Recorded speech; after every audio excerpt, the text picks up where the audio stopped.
이제는 영화로 만들어서 영원히 박제해야 될 판입니다. 윤석열과 군경이 비상계엄 내란 과정에서 벌였던 일들이 정청래 위원장의 호통에 전부 드러나기 시작했습니다. 헌재 재판정에 나와서까지 서로 말 맞추기 바쁘더니 역시나 거짓말이었던 것입니다. 한 국가의 대통령이라는 작자가 본인 잘못을 숨기려고 끝까지 아랫사람에게 전부 떠넘기려고 하거나 거짓말로 국민들을 속이려고만 하고 있습니다. 지금까지는 어떻게 숨길 수 있었을지 몰라도 이제는 윤석열 김건희 마음대로 안 될 겁니다. 국민들의 분노는 이미 한계를 넘은 지 오래입니다. 오늘도 구독, 좋아요와 함께 정치사수 시작해보겠습니다. 자, 선관위가 저렇게 억울해하고 열받고 분노하고 그 이유도 모르겠고 궁금하다 하니 바로 옆에 기관장이 있잖아요. 국방부 차관. 그 선관위 왜 갔어요? 국방부가 뭐 가라고 지시를 하거나 그런 걸 한 것이 아니기 때문에 그렇긴 제가 하지만 예, 파악한 게 있을 거 아닙니까? 중앙선관위의 계엄군이 왜 갔습니까? 그때 당시 이후에 실제로 그걸 지시하고 했던 사람들을 제가 소집하거나 모으질 않았습니다. 그럴 시간적 여유도 없었고 직무배제되고 다 지금 수사기관에 들어가서 수사를 받고 있는 인원이기 때문에 제가 지휘관계 속에서 와서 해봐라 이런 식으로 그것을 확인할 수 있는 여건이 되지 않았다는 말씀을 자, 드립니다. 알겠습니다. 선관위 사무총장님, 네, 소관 기관인 국방부 장관 직무대행도 모르겠답니다, 지금. 그러니까 수사를 통해서 알아야 된다 이런 취지죠, 국방부 차관은. 예, 그렇습니다. 네, 알겠습니다. 네, 저도 질의하겠습니다. 조지호 청장, 예. 본인 생각에 이 세상에서 제일 중요한 게 무엇입니까? 소중한 것이?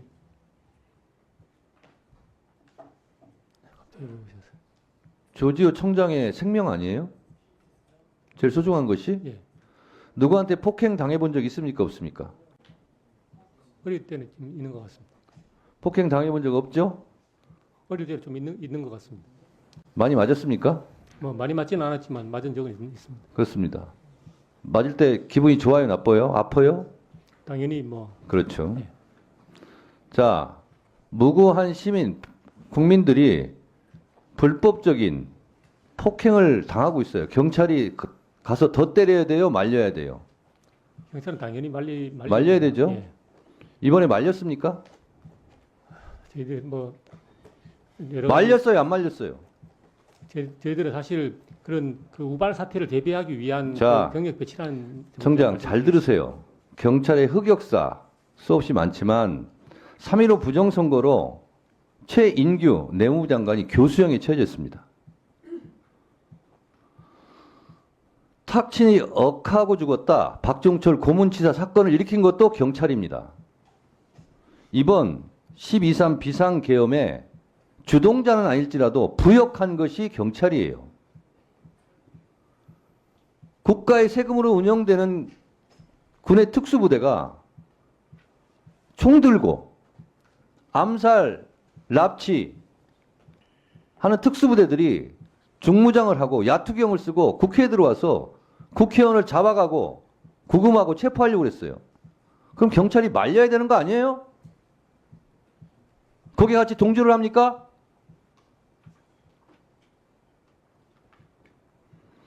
국방부도 마찬가지예요. 5.16 군사 구테타, 12.12 군사 구테타, 5.18 광주 학살, 이거 국군에서 저지른 거죠? 예. 그 오명을 또다시 연장하고 있어요. 12.3 비상계엄, 친위 구테타, 이거요. 국민한테 총불이 되고 총 쏘려고 그랬습니까? 차관, 예. 군대는, 군인은 국민의 생명과 재산을 보호해야 되죠. 그렇습니다. 근데 그 무고한 시민들에게 총을 겨누려고 국회로 쳐들어왔습니까? 예. 잘못됐습니다. 대우각성하고 반성하려면 그 후라도 똑바로 해야 되는 거예요. 아시겠습니까? 예. 똑바로 하는 일이 무엇인지 말씀해 보세요. 예. 뭐 국민을 바라보고 저희들이 본연의 역할을 다시 한번 상기해서 거기에 맞고 일어난 일들에 대해서 정확하게 진상이 파악될 수 있도록 관련된 뭐 수사나 이런 아직도 것들 핵심을 지원하는 못 것입니다. 찌르는데 똑바로 해야 되는 첫 번째 일은 내란 수괴 범 겸 국군 통수권자 윤석열의 국군 통수권을 회수하고 체포 구속하고 감옥 보내는 거예요. 그래서 더 이상 총기 난사 위험을 없애고 국가를 상대로 국민을 볼모로 불장난하는 것을 원천적으로 막는 거예요. 그게 국방부가 지은 죄를 씻는 첫 번째 일이라는 점을 명심해 주시기 바랍니다. 아셨어요? 왜 답변 못해요? 예, 뭐 위원장이 말씀하시는데 그런 것들을 뭐 국방부가 조치할 수 있는 영역이 협조를 아니기 하세요. 때문에 그러니까 예, 협조를. 지금 충분히 협조 잘 하고 하겠습니다. 예.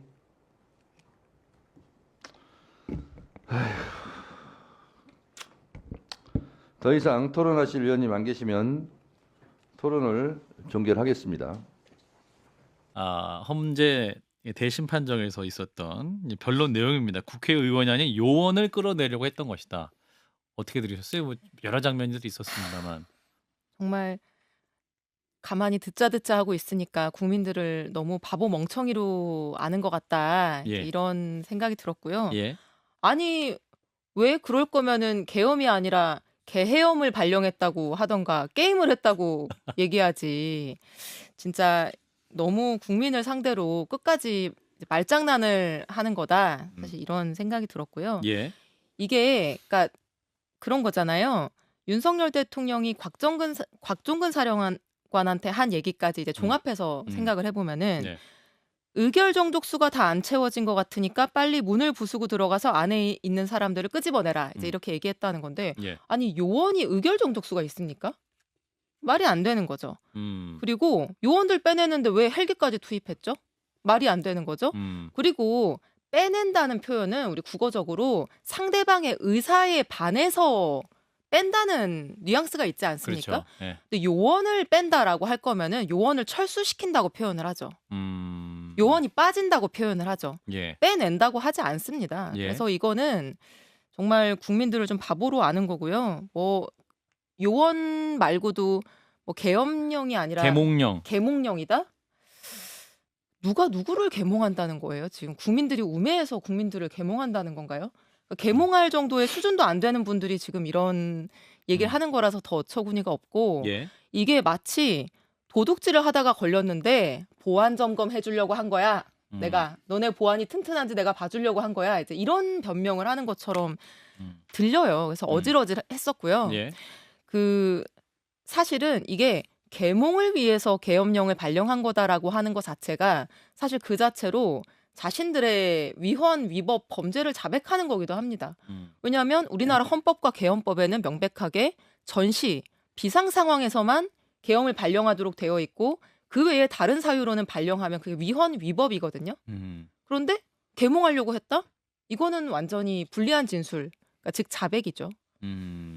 그리고 이제 중요한 게 포고령 1호 작성 여부 네. 그리고 비상이 뽑히고 쪽지가 또 주요 쟁점 중 하나였는데 네. 김용현 전 장관은 이제 그 포고령 1호 본인이 썼다. 또 쪽지도 자신이 했다 이렇게 주장했습니다. 마치 이제 본인이 다 주도한 것처럼 이렇게 이제 떠안고 가는 모습이 있는 건데 이거 어떻게 보셨어요? 이제 변호사이시기도 하고 네. 변론 전략적인 측면에 어떤 전략적인 판단이 있었던 것인가? 전략적인 판단이라기보다는 예. 살 구멍이 하나밖에 없다고 판단을 한 거겠죠. 무슨 구멍인가요? 이게 이제 형법상 법정형을 보면은 네.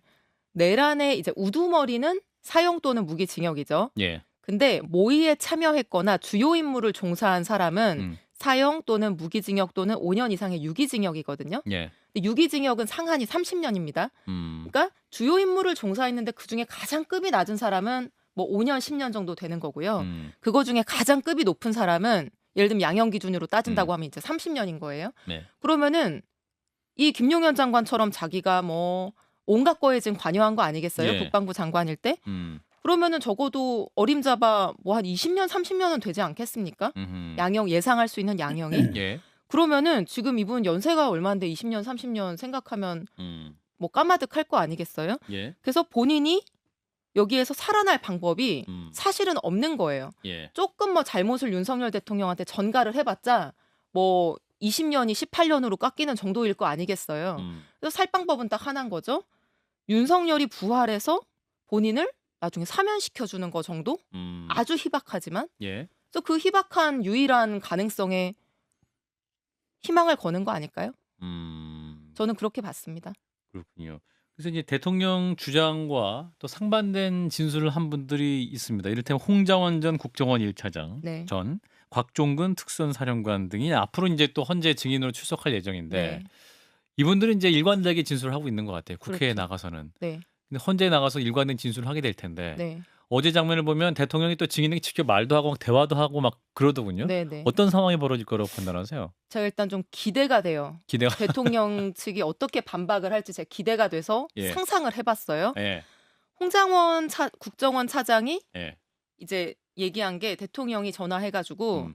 이번에 다 잡아들여서 싹 다 정리해라 이렇게 말했다는 거죠. 예.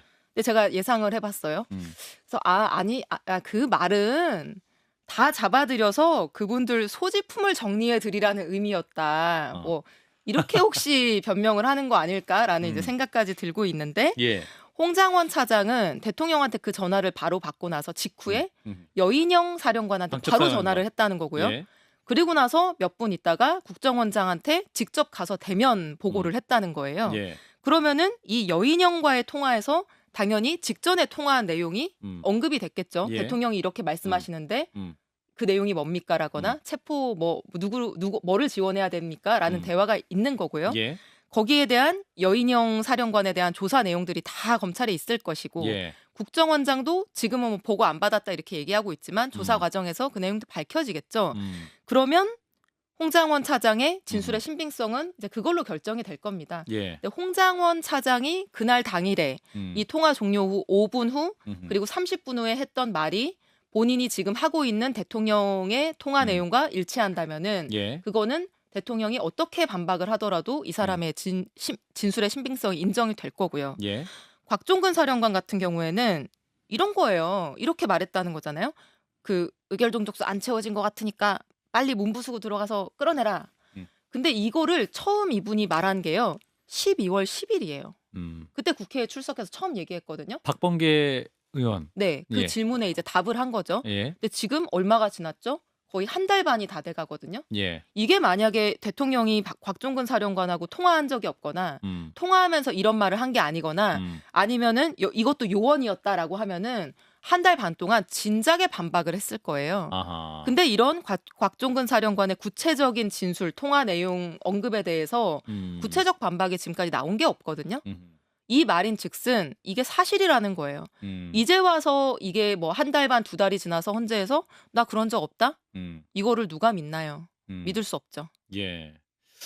어제 그리고 이제 그 증인 신문을 할 때 네. 그 국회 측 질문을 받지 않겠다. 네. 또 거부했었잖아요. 네. 잠시 휴정이 됐었었는데 네. 그 재판 많이 해보셨어요. 이런 상황은 어떻게 이해됩니까? 원래 그렇게 거부를 할 수 있는 건가요? 질문 안 받겠다. 반대 측은. 아니 저는 뭐 본 적도 없고 들은 적도 없고 예. 원래 이제 증인이 예. 꼭 진실을 말한다는 보장이 없잖아요. 예. 예. 근데 거짓말을 할 수도 있는 거죠. 예. 아무리 선설했어도. 예. 그래서 이 재판부 판사가 음. 증인이 제대로 말을 하고 있는가를 따져서 판단을 해야 되는데 예. 그 가장 중요한 방법이 주신문과 반대신문과 재주신문 뭐 이런 것들을 교차하면서 예. 이 진술의 신빙성을 양 방향에서 검증하는 거예요. 예. 그 검증 과정을 보면서 아, 이 사람이 이런 부분에 대해서 저런 부분에 대해서 양면에 대해서 다 일관된 종합적인 정합적인 진술을 하는구나라는 예. 걸 보고 이제 판단을 하거든요. 예. 근데 한쪽의 질문에 대해서만 답을 하고 반대 신문은 안 하겠다. 허용하지 않겠다라고 하는 거는 뭐 통상적이지 않을 뿐만 아니라 예. 기본적으로 뭐 증인으로서의 예. 진실을 얘기하겠다라고 하는 태도가 아닌 거죠. 그리고 어제 이제 대통령의 진술을 보면서 이제 박범계 의원 같은 경우는 사실상 자백 진술이 많았다 이렇게 얘기를 하던데 네. 의원님께서도 보시기에 어떤 부분이 자백 진술이었을까요? 제가 아까 말씀드린 것처럼 예. 이거는 경고성이고 이거는 뭐 계몽을 하기 위한 거고 예. 이거 자체가 그러니까 차라리 무슨 내가 간첩단에 대한 뭐 첩보를 받았다. 북한이 뭐 쳐들어온다라고 하는 내가 어디 쪽지를 받아가지고 한 거다라고 얘기했으면은 그거는 진실을 따져볼 일이지만 그건 자백 진술이 아닌데요. 이거는 뭐 원래 2시간 만에 해제하려고 그랬어. 금방 뭐 반나절 하려고 했던 거야. 라는 얘기 자체가 예. 이거는 전혀 계엄의 사유가 되지 않는데 대통령의 권한을 남용해서 지금 군인을 보내고 경찰을 보내서 지금 그 멀쩡한 군인들 경찰들 어떻게 됐는지 아세요? 그 정말 계엄인지 뭔지 알지도 못하고 출동했던 사람들이 다 지금 경찰 검찰에 입건되고 조사받고 처벌받게 생겼거든요. 예. 이런 사태를 지금 본인이 대통령의 비상대권을 남용했다라고 지금 자백한 거나 다름이 없는 거죠. 예. 네. 오늘 내용은 여기까지입니다. 유익하셨다면 구독과 좋아요 한 번씩 부탁드립니다. 대한민국이 바로 서는 그날까지 정치사수가 함께하겠습니다. 감사합니다.